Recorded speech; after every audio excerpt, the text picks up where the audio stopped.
Praise the Lord, my beautiful blessed souls. I can get with another word, bruised and not broken.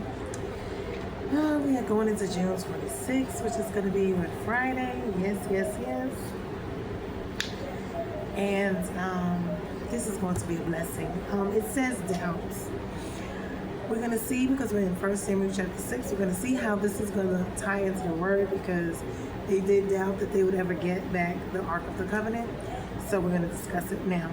When I'm struggling in my Christian life and I have doubts, does it mean that I have less faith? And sometimes that can be. We can go through things where we're struggling with our faith, and this we're going to see.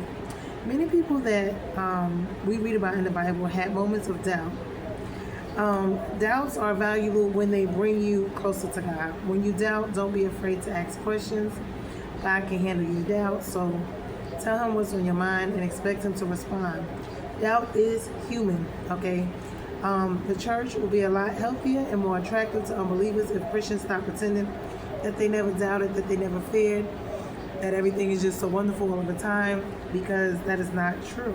As we can see even in the lives of the ones in the Bible, they all had issues, and we do too, and God understands. So now God's response to this is Genesis 15:8. Abram replied, "O sovereign Lord, how can I be sure that you will give it to me?" Matthew 11:2-3. John the Baptist sent his disciples to ask Jesus, "Are you really the Messiah we've been waiting for?" Mark 6:51-52. He climbed into the boat and the wind stopped. They were astonished at what they saw. They still didn't understand the significance of the miracle of the multiplied loaves, for their hearts were hard and they did not believe. And 2 Peter 1:4-5. He has given us all of his rich and wonderful promises, so make every effort to apply the benefits of these promises to your life. We all struggle with doubts from time to time, fear, doubt. This is when our faith is having, issues. And we're going to see how this happens, because it happens to all of us at some time or another. And we just need to go to God with it. And we're going to see how this affected them during this time when the ark was taken. Because I really don't think that they actually thought it would ever be returned, and then they weren't even trying to fight for it. So let's get into it. We are in 1 Samuel chapter 6. I'm going to read it and we're going to get into it. The ark of the Lord was in the country of the Philistines. It was there for 7 months. And the Philistines called for the priests and the diviners and said, "What shall we do with the ark of the Lord? Tell us with what we shall send it to its place." So they said, "If you send away the ark of the God of Israel, do not send it away empty, but by all means return him a guilt offering. Then you will be healed, and it will be known to you why his hand does not turn away from you." And they said, "What is the guilt offering that we shall return to him?" And they answered, 5 golden tumors and 5 golden mice. According to the number of the lords of the Philistines, for the same plague was on all of you and all of your lords. So you must make images of your tumors and images of your mice that ravage the land, and give glory to the God of Israel. Perhaps he will lighten his hand from off you and your gods and your land. Now, why should you harden your hearts as the Egyptians,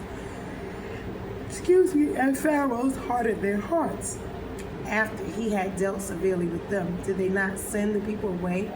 And they departed. Now then, take and prepare a new cart and 2 milk cows, on each where has never come a yoke. And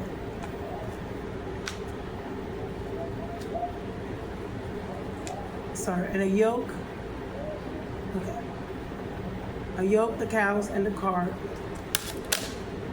Yoke the cows and the cart, but take their cows home away from them. And take the ark of the Lord and place it on the cart and put it in a box at its side, in the figures of gold which you are returning to him as a guilt offering.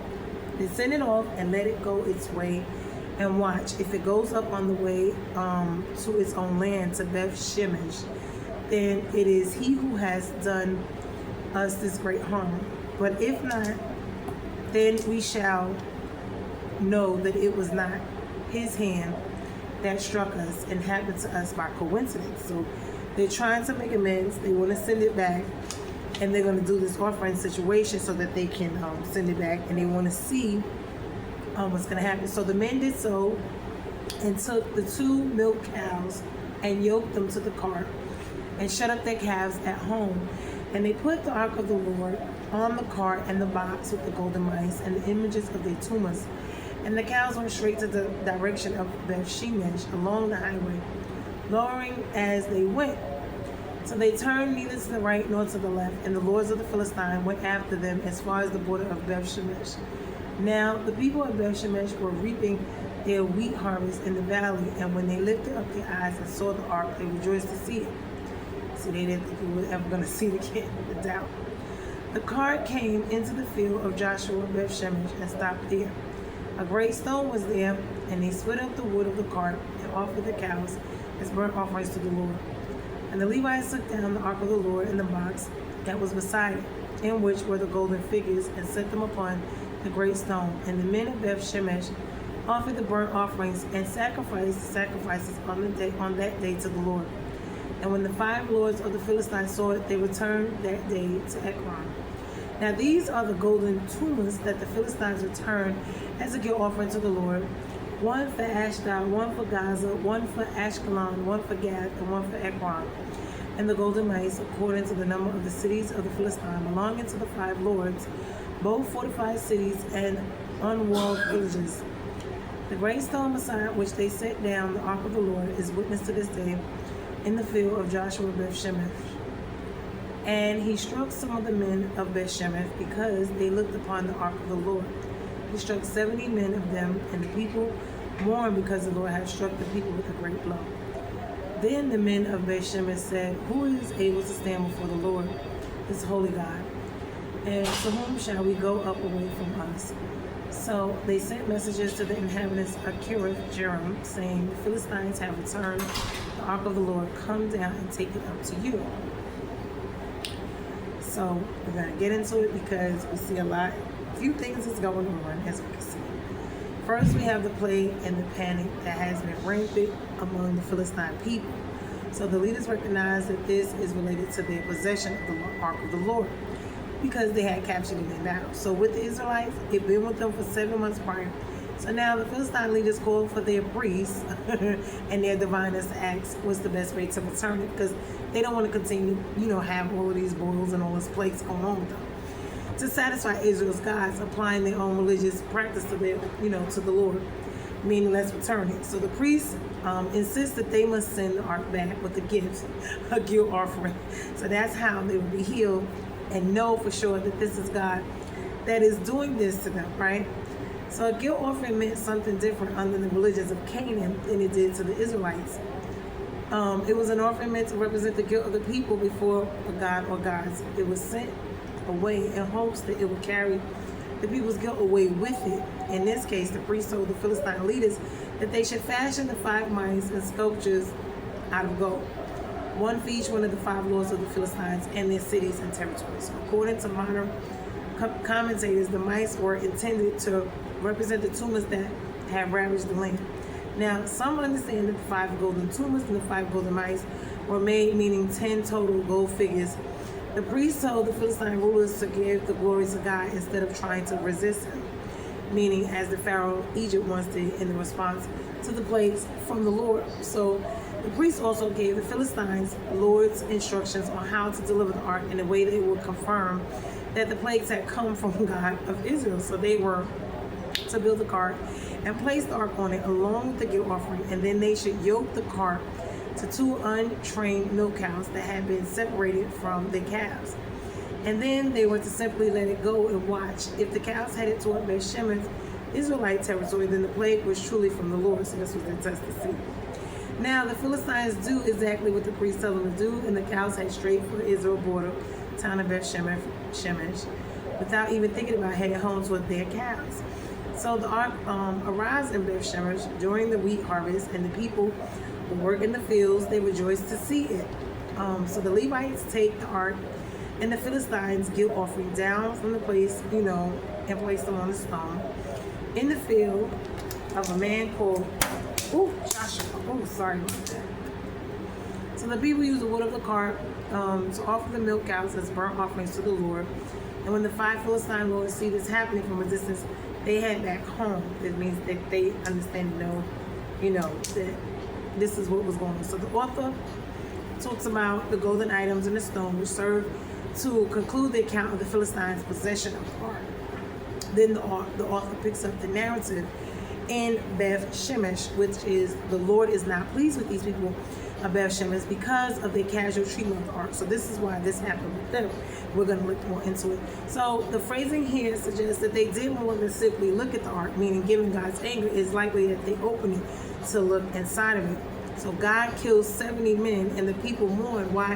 Who can stand before the holy God? They asked. They send messages to the town of Kirith Jearim, asking the people of that town to take the ark away.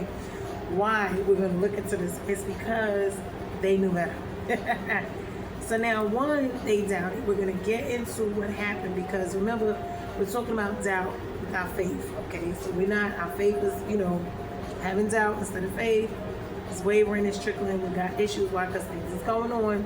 They're not quite understanding. They do, but they're looking at it. So this is where we are. So the great question is, did Israel doubt that they would ever get the ark back? Short answer, yes, very more than likely.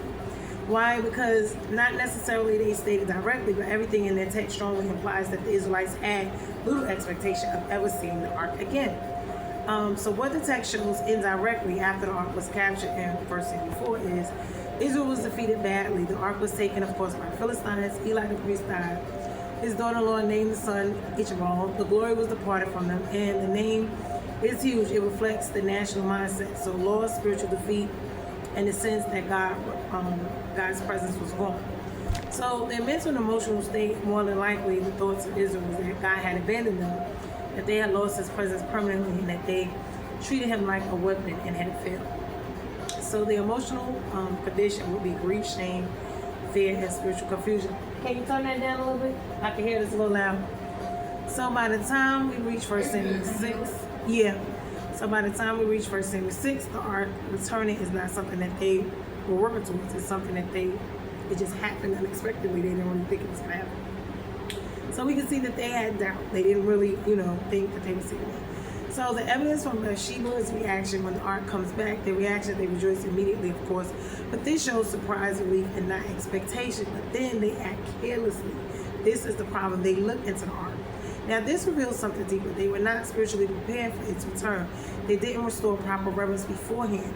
What they did is they never retrieved it. God returned it himself. So they didn't even fight for it. So this is the key. Israel did not fight to get the ark back, negotiate its return, or send priests to retrieve it. Instead, God forced the Philistines to send it back, meaning Israel wasn't actively expecting or reclaiming it. God restored it on its own terms. Deeper spiritual insight is their early mistake. In Samuel 4, Israel treated the ark like a good luck charm, a military tool. So they said, bring the ark so it may save us, and that mindset failed them.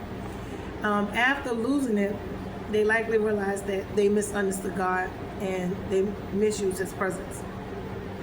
So the silence about retrieving it suggests humility, possibly, or spiritual confusion, meaning distance. Comparison, expectations versus reality. The aspect of it is, before loss, Israel was overconfident. After loss, defeat was uncertain. Expectation was likely low, and the reality was God returns anyway, but at that time they didn't know. So the big lesson is God's presence doesn't depend on human control and or effort.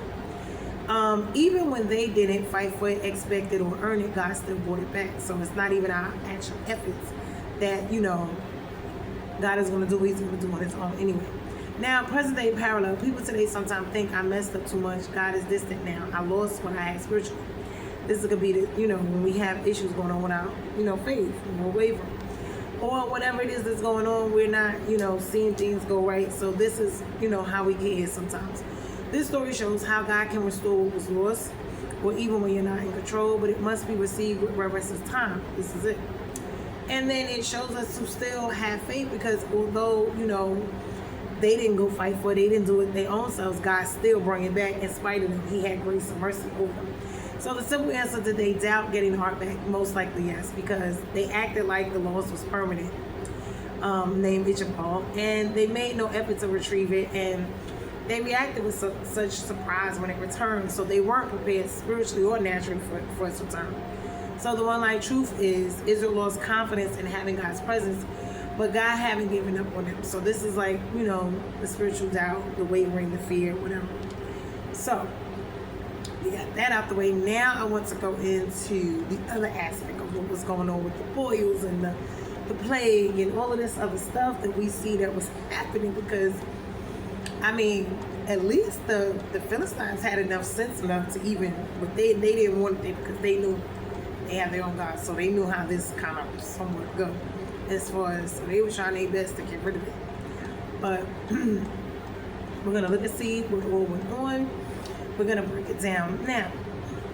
We're gonna look at it like we normally do. We're gonna look at the people, places, and things, because they always have meanings. Then we want to look at past, present, and future context. We want to look at the mental, the emotional, the physical, financial, and spiritual in both the natural and spiritual realms. Then we want to look at the social layers such as family, government, politics, and whatever was going on. So now, who? People and groups. Primarily these individual groups. Philistines, these are the oppressors, meaning they were holding on. Philistine priests and diviners, remember they were practicing sorcery. Spiritual advisors. So we have God, Yahweh, acting through judgment, through the plagues. Then we have the cows, kind, used as a sign, symbolic agents. And we have Israel men of Beth Shemesh, recipients of the ark. The people of Ekron and surrounding Philistine cities as well, suffering the plagues. So lineage context, Israelites are the descendants of Abraham, Isaac, and Jacob. These are God's chosen people. The Philistines are the coastal enemy nation seen as uncircumcised outsiders, meaning like the Canaanites, because this is who they were.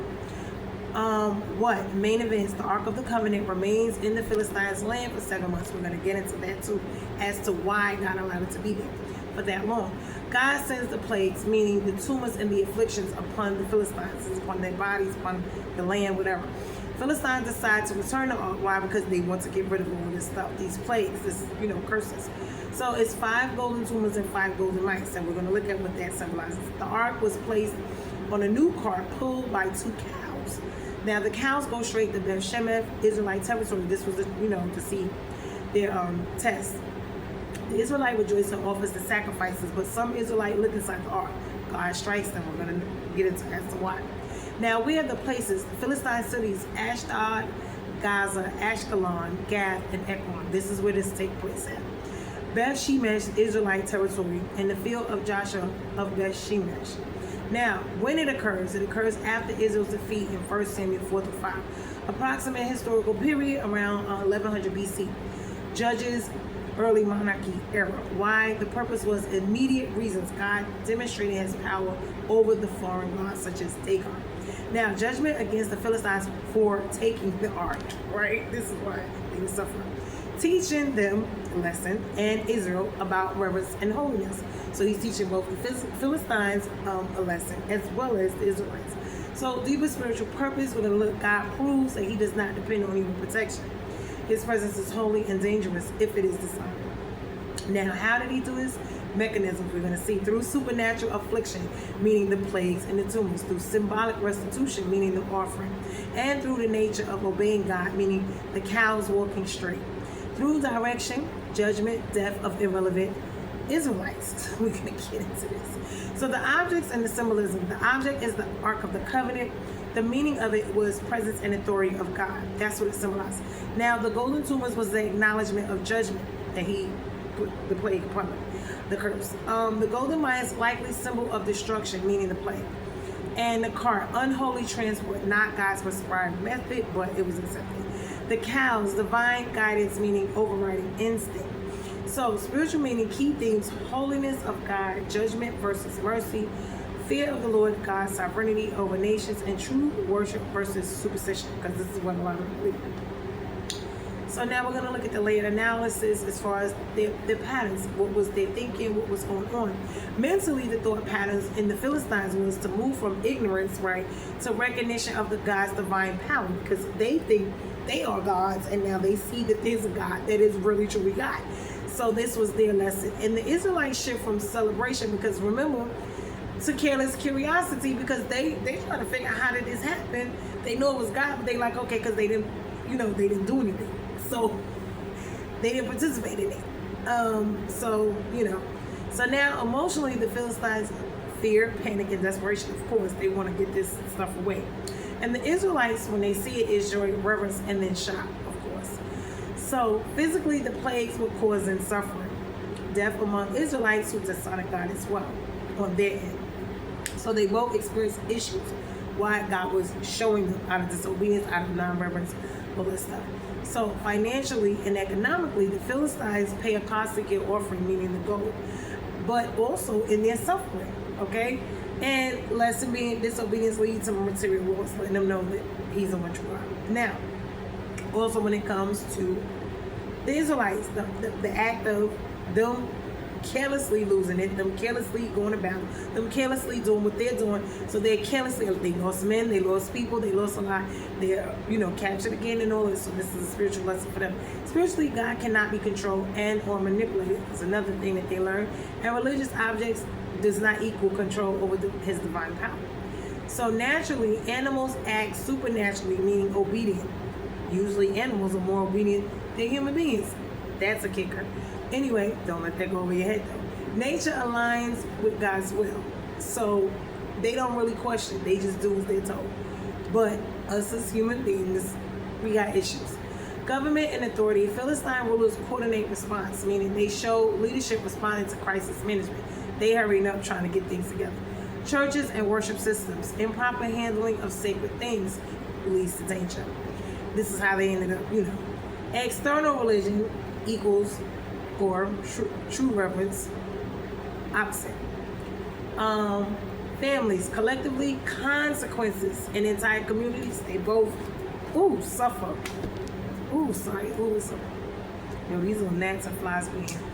So I'm in here. Don't mind me if I'm slapping and doing all this because they be in here bad.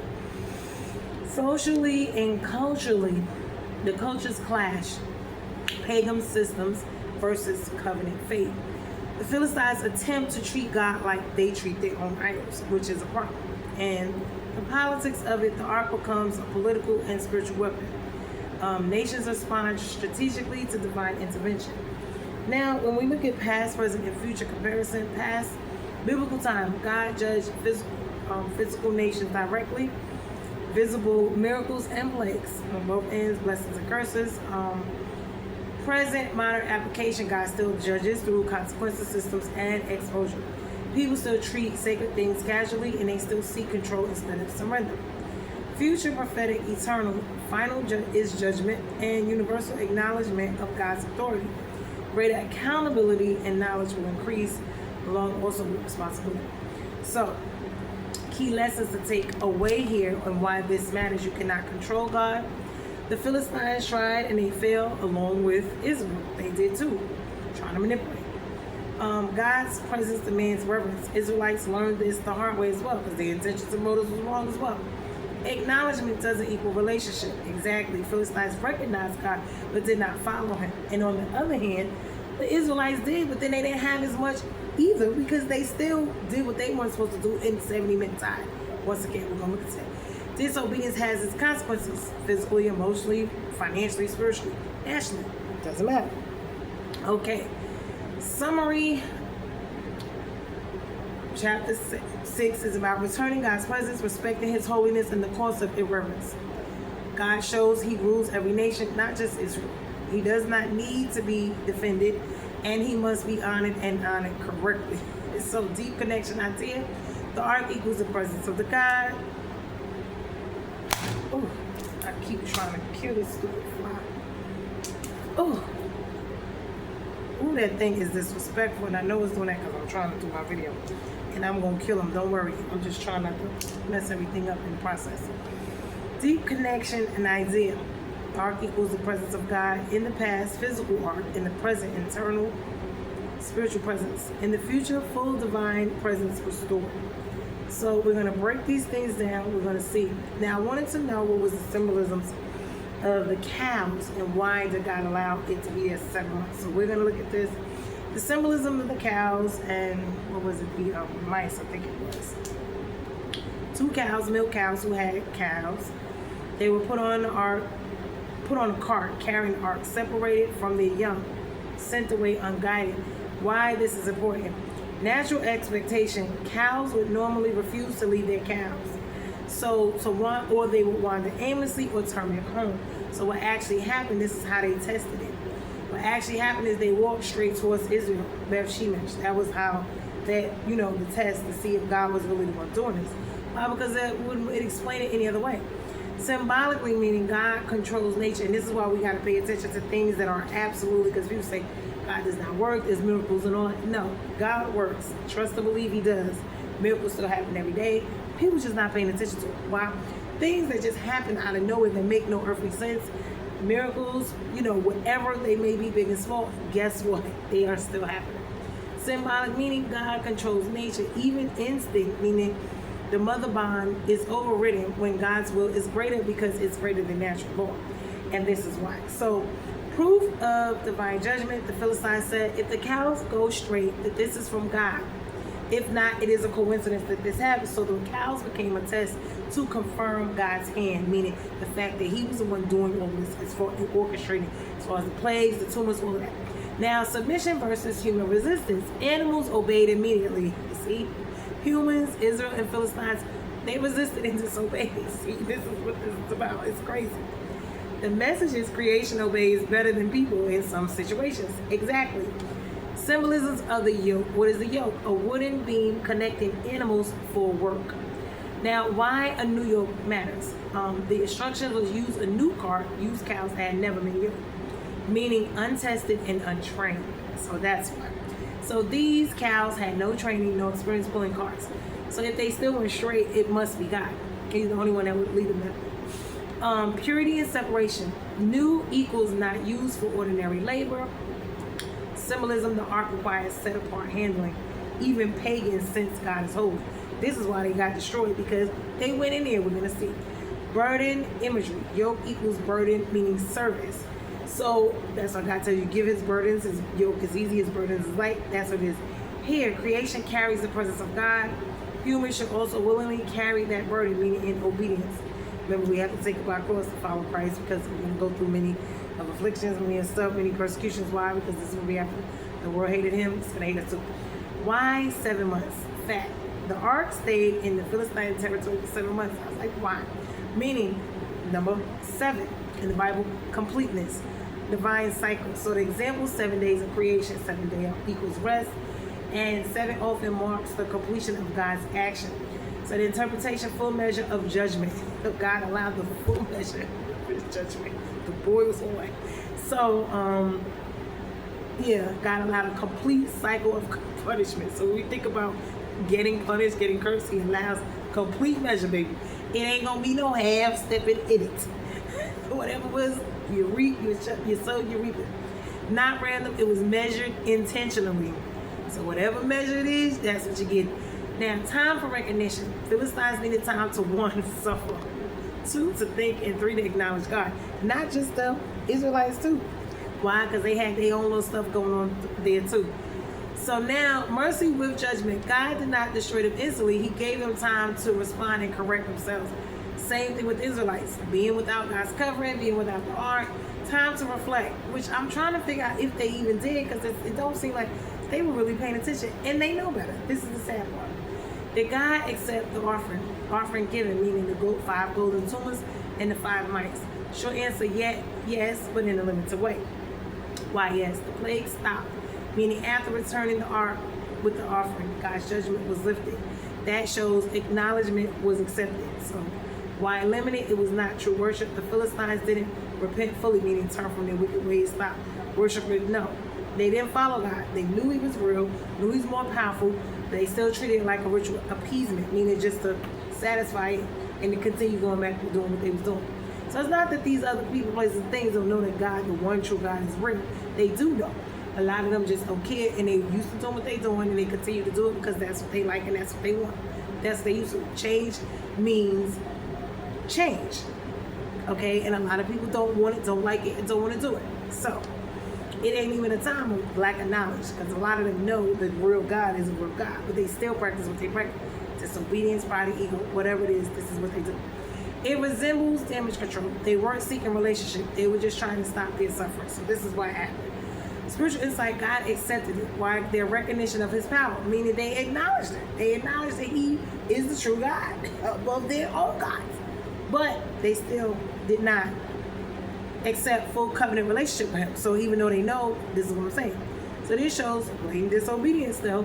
God may respond to humility, but he desires deeper meaning when it comes to obedience. For them to change and turn would have been better, but they didn't. Meaning repent from their own gods and stop worshiping. Why did God kill the 70 men? Here we go, the event. Some men of Beth Shemesh, they looked into the ark. This was a problem. God struck them and many died, often cited as 70.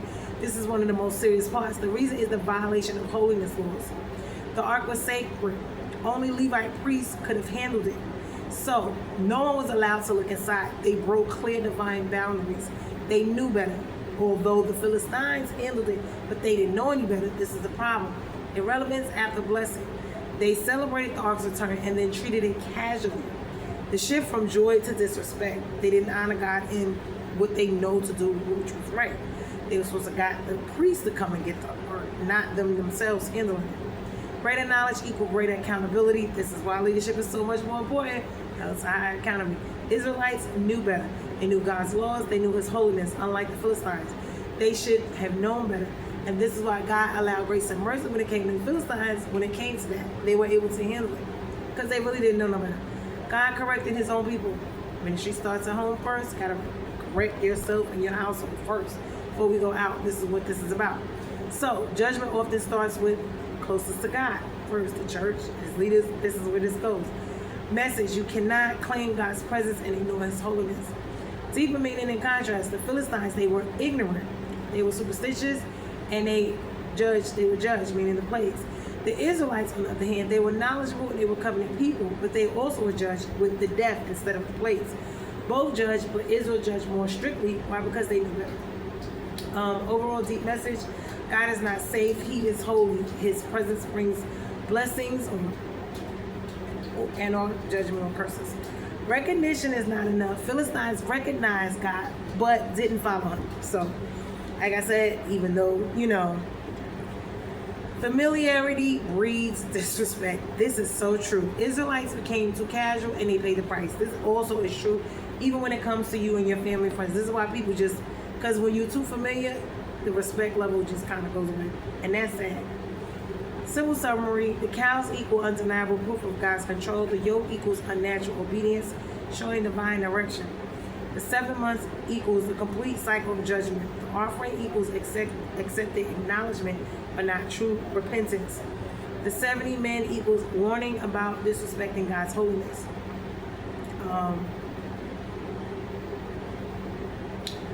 So the hidden prophetic meaning of the ark. Okay, hold on.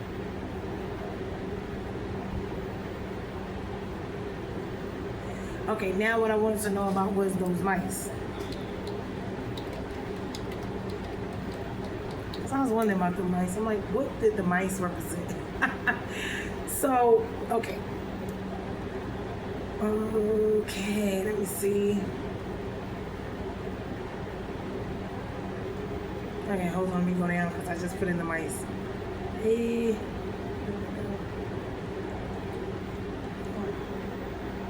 Okay, so mice in the meaning. The great mice or rats, right? Most overlooked but very meaning symbols in the whole chapter. Let's break it down. What were the mice mentioned? The Philistines made 5 golden tumors and 5 golden mice. These were part of the guilt offering sent with the ark. Literally meaning what was happening. The mice likely represented plague carriers, crop destroyers. So, historical content in ancient times, mice and rats were associated with, still are, disease, infestation, and destruction of food supplies. So the region was likely suffering from physical illness, meaning tumors, and agriculture devastation, meaning the mice was ruining the crops. Why golden mice? The Philistine made images of the problem. This was a common ancient idea. Send back a representation of what afflicted us to acknowledge the source. Oh, that's why. Meaning we recognize what is happening. We admit this came from your God. We are giving back what represents our suffering. Oh, that's what that means. Spiritual symbolism, the mice carry multiple symbolic layers. One is a hidden destruction. Mice don't usually attack openly. What they do is they sneak, they spread quietly, and they multiply fast. Symbolism is problems that grow unnoticed until they become overwhelming. Wow. Sneakily, spreading quietly, and multiplying fast. Yep. Corruption of provision. Mice destroy grain, food storage, meaning attacks on substance and provision. So not only were they plagued with their bodies with the boils and tumors, they also had problems with food because now the mice were eating the food, corrupting the food source. Sin and consequence, just like mice, sin often starts small, then it spreads and damages everything. Right. Uncleanliness, another thing. In biblical law, rodents were considered unclean animals. Symbol, moral, and spiritual purity. Why include both tumors and mice? This is powerful. Symbol, tumors were internal suffering, meaning the body, that's what it represented. The mice were the external destruction, meaning the environment. Combined, meaning God's judgment affected both their bodies and their land, meaning their economy. Financially and economically, meaning the mice equals economic collapse. So, they destroyed the crops, they caused a famine, they broke down the food systems and the food supply. So the offering shows God has power over health and wealth. Pay attention. Whoa. National political meaning, because you got to have health and you want to have them both. So national political meaning for the Philistines, this wasn't just personal suffering. It was a nationwide crisis. Mice symbolizes systemic collapse. Leadership pressure to act. Deeper spiritual message was the key idea: God exposed both visible and invisible brokenness. Tumors equal what you can see. The mice equal what you often don't notice until it's too late. Whoa, that don't let it go over your head. Modern parallel, tumors equal obvious problems, meaning pain and crisis. Mice equal silent problems, meaning stress, corruption, bad habits, and hidden damage. Why God required acknowledgement. The Philistines didn't just send the ark back. They had to name the problem, represent it, and admit its source. This shows a key principle that you can't fix what you refuse to acknowledge. Exactly. Past, present, and future meaning. In the past, literally plagues and crops destruction. Present, the mice represent hidden issues eating away at life. Wow. Quiet consequences of wrong actions. Future, full exposure of hidden corruption, unseen damage, and nothing stays hidden forever. Oh, wow. Connection to the bigger story, the ark caused external disorder, which is the mice, internal affliction, tumors. Connection forward, without correction, destruction spreads. With acknowledgement, restoration can begin. Simple summary, the mice symbolizes hidden destruction, spread of corruption, economic and environmental damage, uncleanliness, consequences that grow quietly. One line truth, the mice represent the kind of damage that works in the background, slow, multiplying, and destructive until it forces you to confront it. Now, wasn't that a good one? Wow. So, it relates to sin. So, okay, I want to see how it relates to sin. Because clean and unclean. So, mice and the tumors, real disease, deepest symbol patterns across the Bible, full spiritual layer behind it. The basis were the 5 Philistine rulers. This is where 5 mice and 5 tumors represented them. The 5 Philistine rulers and the 5 cities. Now we're getting somewhere. Ashdod, Gaza, Ashkelon, Gath, Ekron. So, 1 tumor equals 1 mouse per city. So it's 1 tumor, 1 mouse. Okay. Meaning representation of total accountability. Each city had to say we were affected. This is how it affected. This is on us. Deeper symbolic layer of the number 5. In biblical pattern, 5 often relates to 1, responsibility, 2, human weakness, and 3, grace in some context. Okay. So here specifically, it reflects human limitation under divine power. The 5 cities equal full system exposed. The 5 tumors and mice equals complete admission of judgment. Oh, that's why. The key idea was this wasn't random. It was structured confession. This was a real disease. Many scholars believe, yes, likely candidates. Bubonic plague type illness. Woo! Symptoms: tumors, swelling, buboes, spread by rodents, rats, mice. This matches perfectly. Tumors equal bodily systems. Mice equals the carriers. Ugh. Why this matters: the Bible is describing something that is spiritual judgment and physically real. Not either, but it's both. Why mice and not just tumors? Because God was exposing the full chain of destruction. The cause, the carrier, and the effect. The level, cause. God's judgment was the symbol. The carrier was the mice. The effect was the tumors. The Philistines were acknowledging this didn't just happen randomly. This was a system behind this. So not a coincidence. Systemically, they knew the way it was affecting them. The mice symbolism through the Bible: mice and or rodents are rare, but when they appear or are implied, they are connected to, in Isaiah 66:17, people eating unclean things, including rodents. Meaning spiritual corruption, violation of purity. Levitical law: rodents equal unclean, symbols of contamination, disorder, and defilement. Patterns: whenever rodent-like imagery appears, it signals hidden corruption spreading through a system. Agriculture and natural symbolisms: mice destroy seeds, grain, and harvest. That connects directly to provision systems such as food that equals life and crops that equal stability. Meaning the judgment attacked their future survival, not just their present comfort. The economic system collapse: mice equals economic disaster. They destroy supply chains. They cause hunger. They produce instability.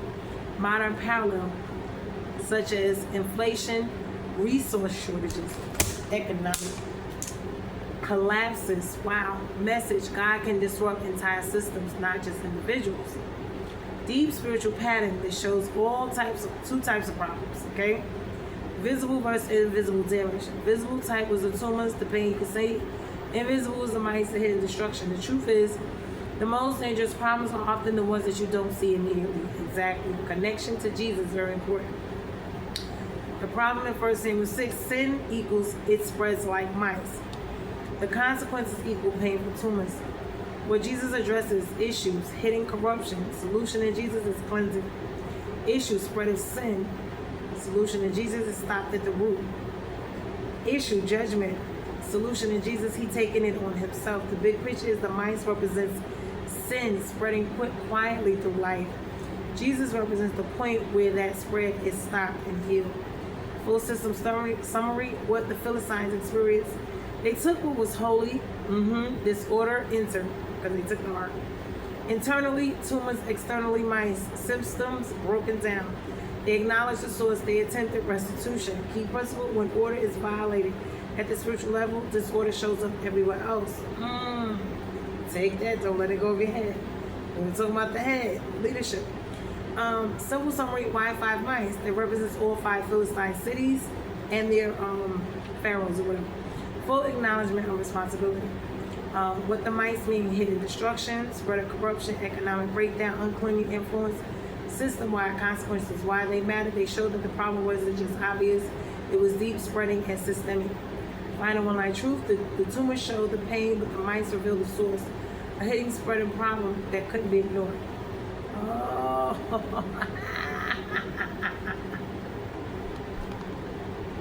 Okay, I want to see why the ark rested specifically in the field, right? That it mean in a cart in the wood, right?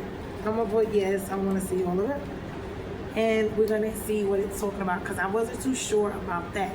So we're gonna see Beth Shemesh. Why exact place matter? The cart, the wood symbolism, and the full spiritual pattern the cycle of this chapter represents. So this is the remaining layers. Why Beth Shemesh specifically? Literal facts. Beth Shemesh was a Levitical city.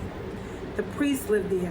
It was located at the border between Philistine and Israel territory. That's why it was sent there, because they were the ones supposed to handle it. Meaning of the name Beth Shemesh, the house of the sun. This is important symbolically. Sun equals light, exposure, and revelation. Why it matters is a place of spiritual responsibility. Since the priests lived there, they should have handled the ark correctly. Exactly. So the ark didn't randomly land there. It went to the people who should have known better. A border location. Beth Shemesh sits between Philistine land, meaning pagan, Israel covenant people. Symbolic meaning it represents transition point between worlds. One is disorder to order. One is ignorance to knowledge. One is paganism to covenant. But here's the twist. Instead of receiving it properly, they acted like the Philistines, curious and careless. That's why judgment happened there. Failure at the point of responsibility and transition. The cart and the wood symbolism. What happened? The ark was placed on a new wooden cart. It was pulled by the cows. The cart was later used for burnt offerings, meaning the fire. The fire symbols layers. A human method versus God method. This is a problem. God had already instructed. Ark should be carried by the Levites with poles. But what did they do? Put it on a cart. This was the Philistine method. Meaning they adopted a convenient system instead of a commanded one. Covenant. Modern parallel, doing the right thing but the wrong way. Wow. Then we talked about giving God what he wants instead of what we want him to have. Exactly. Wood equals humanity and earthliness. In biblical symbolism, wood represents human effort in temporary systems, earth-based solutions. So the cart represents human attempts to transfer or manage God's presence. The cart is destroyed by fire when the ark arrives. The wood is used as fuel for the sacrifice, meaning human systems must be consumed, surrendered in the presence of God. Hidden connection to the cross. Wood and sacrifice, and wood plus sacrifice plus the presence of God. This echoes forward to Jesus on a wooden cross. Parallel element is wood. Human limitation, meaning element fire sacrifice, meaning divine acceptance, and element making the ark is meaning God's presence. So the message here, the true connection point between God and humans will require sacrifice on wood. The full spiritual cycle in this chapter shows repeating pattern that applies across life. The cycle is misuse of what is holy. Israel treated the ark like a weapon. They had loss, meaning the ark was captured. The glory departs. Disorder spreads. The Philistines, the tumors, the mites. Internal, external recognition. This is from God. They admit responsibility. Restitution. Go the mice and tumors, sending the ark back. Restoration intent. The ark returns to Israel. Failure again. Beth Shemesh dishonors it. Meaning the problem wasn't the ark. It was the people's response to it. Deep light pattern. This reveals this applies far beyond the story of the pattern. Privilege. Given something valuable. True position and opportunity. 2. Misuse. To treat it casually and or selfishly. 3 was lost. It was removed and or broken. Consequences. Internal and external disruption. Awareness is realization of the cause. The attempt is to correct it or make things right. The test, it will be things will be handled differently this time. And in Beth Shemesh, they failed the test. So why this story is instructed this way? It shows two groups. The Philistines didn't know God, but they learned respect out of that. The Israelites knew God, but they lost respect. That reversal is intentional. Message, knowledge without reverence is more dangerous than ignorance. Whoa. So let that go over your head. Modern day connection. This same pattern appears in individuals, meaning they have talent. They misuse it, they lose it, there's consequences, and there's growth and opportunity. Family, stability, neglect, breakdown, rebuilding. Churches and systems, truth, tradition, complacency, corruption, correction. Nations, prosperity, arrogance, decline, crisis, reset. Final deep connection, this ties everything together. The ark represents the presence of God, ultimate truth. The mice represents hidden corruption, spreading. The tumors represent visible consequences. The cart represents human systems trying to manage what is divine. Beth Shemesh represents people who should understand but don't act accordingly. Woo! Beth Shemesh was chosen. Okay. So this says a lot. This chapter isn't just about the ark, it's about how the people handle what is sacred and what happens when reverence is replaced with control and or carelessness. So now we must also look at, I guess because the doubt, fear aspect, maybe this had something to play with it, but at the still, once it came back, them acknowledging and handling it properly, handling, because see, stewardship, what God gives us, we must steward it properly. If not, He'll take it from us. So this is what happens. We have to have reverence and respect. And, you know, to whom God giveth, he also taketh. So we have to pay attention to these things, and we have to be watching, you know, and paying attention, especially those who are in power, leadership, whatever.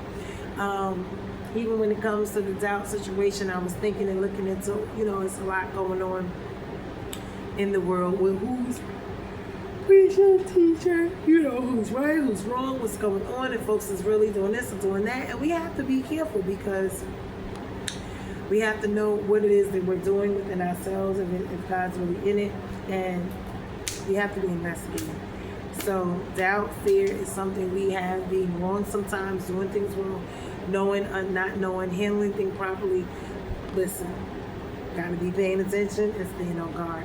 But nonetheless, bruised and not broken, because God is always able to fix and handle whatever, but we need to be learning from it. That's all. It's a lesson. God doesn't require that we be perfect. We strive to be, of course. It's what he wants from us, but he already knows that, you know, there's going to have to be provision. Why? Because we're going to make mistakes. And he makes, you know, an account for that as well. So he says it and he recovers it when we do. So with that being said, we are bruised and not broken. I hope that this message was a blessing to you guys. It was, of course, a blessing to me. We got to see a lot and what goes on. And hopefully we'll know that doubt and fear will not be, you know, clouding us. Mistakes and stuff, we try to limit it as much as we can. But we know we're not perfect, and we have to just learn from it and move on. And acknowledging it is the main first focus. God wants us to see it, acknowledge it, repent, and then, you know, correction process. That being said, like, share, comment, and subscribe to the channel. Cash App is in the bio link. Be blessed in Jesus' name. This is June 28th, Friday, and this is doubts. 1 Samuel chapter 6. Do we ever get doubtful? Yes, we do. Things happen. Love you guys. Be blessed in Jesus' name.